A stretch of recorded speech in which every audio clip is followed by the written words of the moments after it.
Hello friends, welcome to ICS platform. आज है 30 जुलाई और 30 जुलाई के करेंगे हम करंट अफेयर के एमसीक्यू।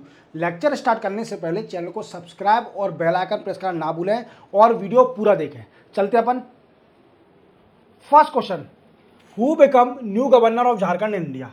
ये अभी नए गवर्नर बन गए झारखंड के, जिनका नाम है संतोष कुमार गंगवार। क्या नाम है दोस्तों? संतोष कुमार गंगवार। आप जानते हो अभी झारखंड में क्या हुआ कि जो हेमंत सोरेन जो सीएम थे पहले, वो जेल चले गए थे।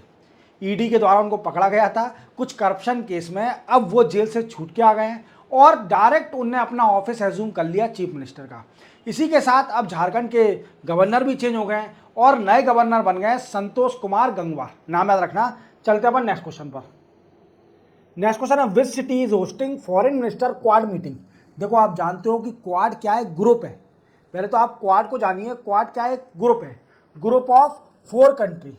4 कंट्री का ग्रुप है। कौन कौन सी दोस्तों? पहली है इंडिया अपनी। क्या है दोस्तों? पहली है इंडिया। दूसरी है अमेरिका, जिसको अपन यूएसए बोलते हैं। तीसरी है दोस्तों ऑस्ट्रेलिया। और फोर्थ है दोस्तों जापान। अब ये क्वाड बना क्यों था दोस्तों? अभी इसकी मीटिंग चल रही है दोस्तों टोक्यो के अंदर। कहां पर मीटिंग चल रही है? टोक्यो में फॉरेन मिनिस्टर की मीटिंग चल रही है of the quad member 4 country के। और हमारे यहाँ से जो एक्स्ट्रा अफेयर मिनिस्टर हैं एस जयशंकर साहब, वो टोक्यो इस मीटिंग को अटेंड करने गए हैं, जिनका नाम है एस जयशंकर। और टोक्यो जापान में इसकी मीटिंग चल रही है। अब दोस्तों क्वाड है क्या? क्वेश्चन बनता है कि क्वाड है क्या, ये बना क्यों था ग्रुप 4 कंट्रियों का। देखो आप जानते हो दोस्तों कि चाइना की जो पॉलिसी है वो एग्रेशन पॉलिसी है। व्हाट आई मीन्स, किसी भी टेरिटरी को, किसी भी लैंड ऑफ द सी, हम उसको क्लेम करना। चाइना को हर चीज को क्लेम करना, ये बिलोंग करता है हमारा। और आप जानते हो कि जो वेस्टर्न पैसिफिक एरिया है, वेस्टर्न पैसिफिक ओशियन है, उसमें एक साउथ चाइना सी है। क्या दोस्तों? साउथ चाइना सी। और इस सी के कारण कई सारे देशों में लड़ाई चल रही है। चाइना इसको बोलता है कि ये सी हमारी खुद की है और कोई दूसरा कंट्री इस पर क्लेम नहीं कर सकता, ये पूरी सी हमारी है।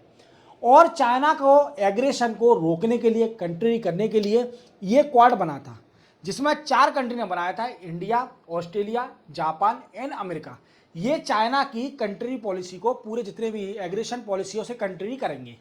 समझ में आ रहा है मेरी बात को? अभी इसकी मीटिंग चल रही है, अभी इसकी फॉरेन मिनिस्टर की मीटिंग चल रही है जो कि टोक्यो में चल रही है। समझ रहे हो मेरी बात को? अब इस मीटिंग में क्या हुआ दोस्तों, ये भी समझना बहुत जरूरी है। देखो सबसे पहले इस पॉलिसी में ये बोला गया कि क्या हुआ था कि हमारे जो इंडियन प्राइम मिनिस्टर हैं नरेंद्र मोदी साहब, ये गए थे रशिया। और इनका टाइम कोइंसिडेंटली, ये जब गए थे उसी टाइम नाटो की मीटिंग होनी थी वॉशिंगटन में, वॉशिंगटन डीसी में। अब यूएसए का कहना है कि इंडिया रशिया का सपोर्ट कर रही है, यूक्रेन और अमेरिका में बिल्कुल इन्वॉल्व, अमेरिका जो यूक्रेन और अमेरिका के साथ नहीं है। समझ लो मेरी बात को?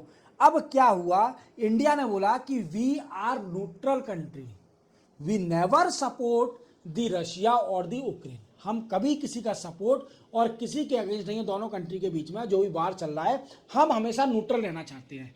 और हमारा इंटेंशन सिर्फ ओनली रशिया जाने का था, बायलैटरल मीटिंग का। हमने कोई डिस्कस नहीं किया वार के ऊपर। हम हमेशा रशिया को बोलते हैं कि इस वार को जल्दी से जल्दी पीसफुली खत्म किया जाए। समझ रहे हो मेरी बात को? देन आफ्टर ये मीटिंग में डिस्कस हुआ और ज़्यादा कुछ डिस्कस नहीं हुआ इसके ऊपर। यही चाइना की पॉलिसी को कंट्री करना, यही डिस्कस होता है। और इसमें एक और डिसीजन लिया, जो नेक्स्ट फॉरेन मिनिस्टर मीटिंग होगी ऑफ क्वाड, वो इंडिया में होगी। इंडिया होस्ट करेगी उसको। समझ रहे हो मेरी बात को? और 2025 की जो क्वाड मीटिंग होगी वो होगी दोस्तों इन यूएसए। ये याद रखना। चलते अपन नेक्स्ट क्वेश्चन पर। नेक्स्ट क्वेश्चन है, which ministry of union head युगे युगिन Bharat national museum project.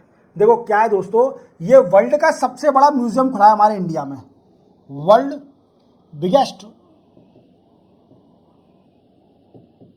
Museum in India. और ये किस मिनिस्ट्री में आता है? तो दोस्तों ये ministry of culture, ministry of culture के अंदर आता है। याद रखना, जिसका नाम है Yug Yugin Bharat national museum. Clear clear, चलते हैं अपन नेक्स्ट क्वेश्चन पर। नेक्स्ट क्वेश्चन है, which union minister was conferred the prestigious lifetime achievement award in recognition of his exemplary dedication to the advancement of diabetology, diabetes care and diabetes research. देखो ये आप जानते हो ये यूनियन मिनिस्टर हैं जिनका नाम है जितेंद्र सिंह। क्या नाम है दोस्तों? जितेंद्र सिंह।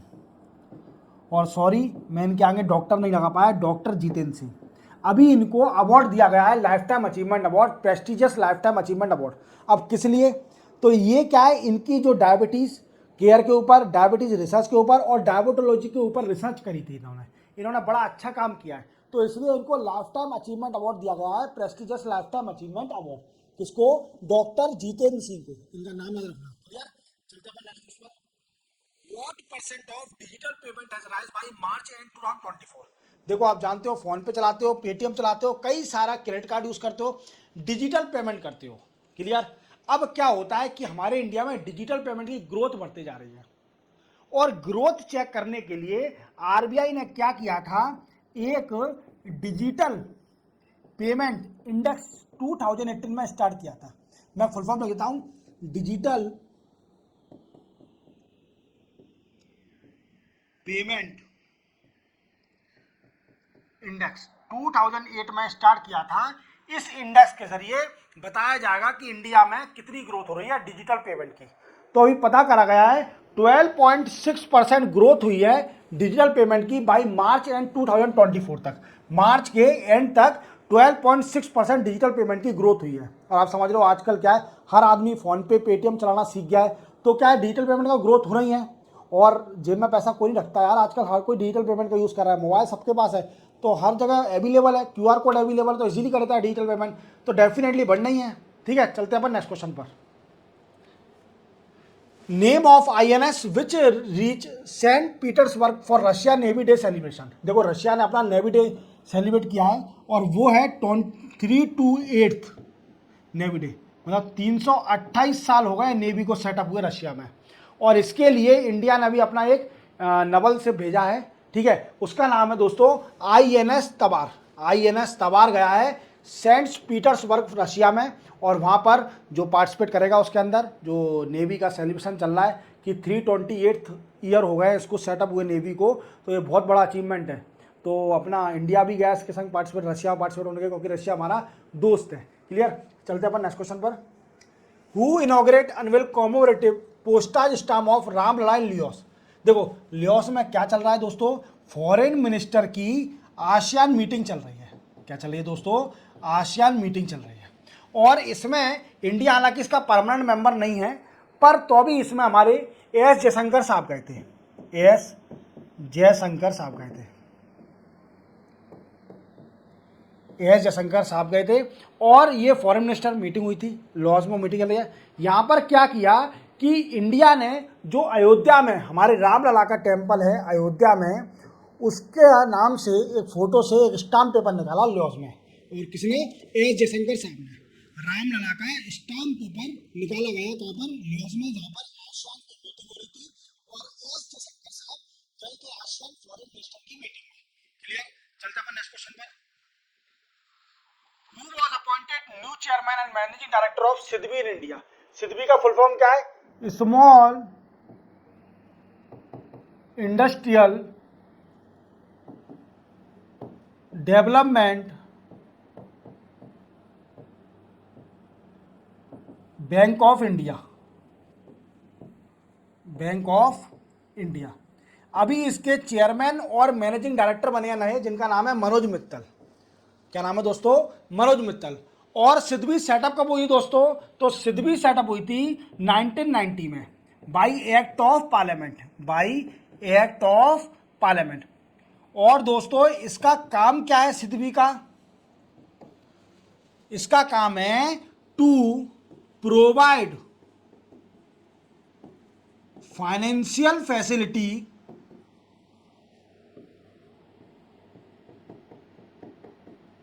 टू एमएसएमई, मतलब micro small and medium enterprise को फाइनेंशियल फैसिलिटी प्रोवाइड करना एमएसएमई को, या we can say it's work to promote the MSME through providing the financial help. Clear बोल सकते हैं। तो सिडबी याद रखोगे कब सेटअप हुई, 1990 में बाई एक्ट ऑफ पार्लियामेंट, और अभी इसके नए चेयरमैन और एमडी बने मैनेजिंग डायरेक्टर, जिनका नाम है मनोज मित्तल।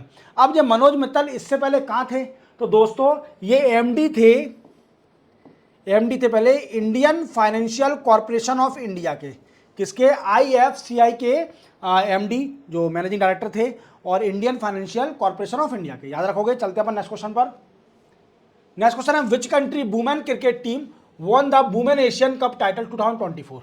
देखो आप जानते हो कि अभी वुमेन एशियन कप हुआ था और इंडिया इसमें फाइनल में पहुंच गई थी और श्रीलंका भी पहुंच गई थी। तो श्रीलंका और इंडिया की वुमेन टीम में फाइनल खेला गया। इस फाइनल में अनफॉर्चुनेटली हमारी team women team, Indian women team cricket team हार गई और श्रीलंका विनर रही। याद रखोगे श्रीलंका। और देखो लिस्ट दी हुई है कौन कौन एशियन कप जीता है। तो सबसे पहले इंडिया 2004 में, इंडिया 2005-6 में, इंडिया 2006 में, इंडिया 2008 में, इंडिया 2012 में, इंडिया 2016 में, बांग्लादेश 2018 में, इंडिया 2022 में, श्रीलंका 2024 में। तो यार श्रीलंका कब से नहीं जीती, ठीक है अब जीत गई, ठीक है। इंडिया ने तो इतनी सारी एशियन कप ट्रॉफी उठा ली, जरूरी नहीं कि हर ट्रॉफी लें अपन, ठीक है, कोई दिक्कत नहीं है, श्रीलंका जीत गई, ठीक है। श्रीलंका इस बार एशियन कप वुमेन टीम का टाइटल जीती है, ठीक है। चलते अपन नेक्स्ट उस पर।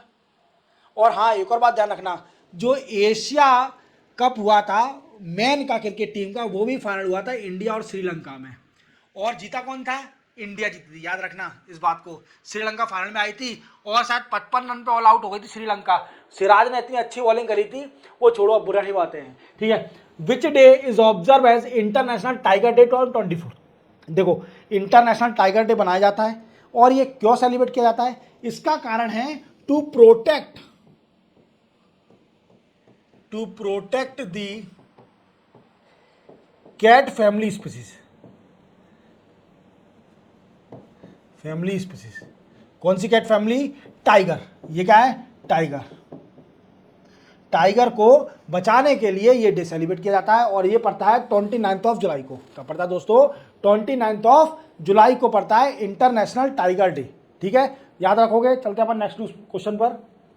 Which Indian inaugurate Indian house at Paris 2024 Olympic. इनको तो आप जानते होंगे, ये कौन है, नीता अंबानी। और ये एक और बात याद रखना, ये अभी रीइलेक्ट हो गई है किसमें, इंटरनेशनल ओलंपिक कमेटी की मेंबर ये दोबारा रीइलेक्ट हो गई हैं और इन्हीं ने इनॉग्रेट किया, क्या इनॉग्रेट किया कि Indian house at Paris 2024 Olympic. और ये इंडियन हाउस पेरिस में ओलंपिक में पहली बार इनॉग्रेट, मतलब पहली बार ऐसा हुआ है कि इंडियन हाउस बना है और इसको इनॉग्रेट कौन करने वाला है, नीता अंबानी ने इनॉग्रेट किया है। और नीता अंबानी मेंबर है इंटरनेशनल ओलंपिक कमेटी की, हमारी फर्स्ट इंडियन वुमेन जो कि इंटरनेशनल ओलंपिक कमेटी की मेंबर बनी हुई है और द्वारा रिलेक्ट हुई हैं, याद रखना। चलते अपन नेक्स्ट क्वेश्चन पर। नेक्स्ट क्वेश्चन है which ministry has celebrated 18th foundation day at Prithvi Bhavan headquarter on 27 जुलाई 2024। देखो एक मिनिस्ट्री है, देख पा रहे होंगे, earth science, ministry of earth and science, ठीक है। अब इसने क्या करा है कि अपना 18वां फाउंडेशन डे बनाया है, मतलब 18th ईयर हुआ फाउंडेशन डे। तो इसका मतलब कब सेटअप हुई है, ये सेटअप हुई दोस्तों 27 जुलाई ऑफ 2006 में, क्लियर, 2006 में ये सेटअप हुई और इसको 18 साल हो चुके हैं बने हुए। तो इसने अपना फाउंडेशन डे बनाया 27 जुलाई को। इसी के साथ 30 जुलाई के करंट अफेयर के एमसीक्यू कंप्लीट होते हैं। चैनल को सब्सक्राइब और बेल आइकन प्रेस करना ना भूलें और वीडियो हमेशा पूरा देखें। मिलते हैं हम कल 31 जुलाई को नए करंट अफेयर एमसीक्यू के साथ। तब तक के लिए जय हिंद।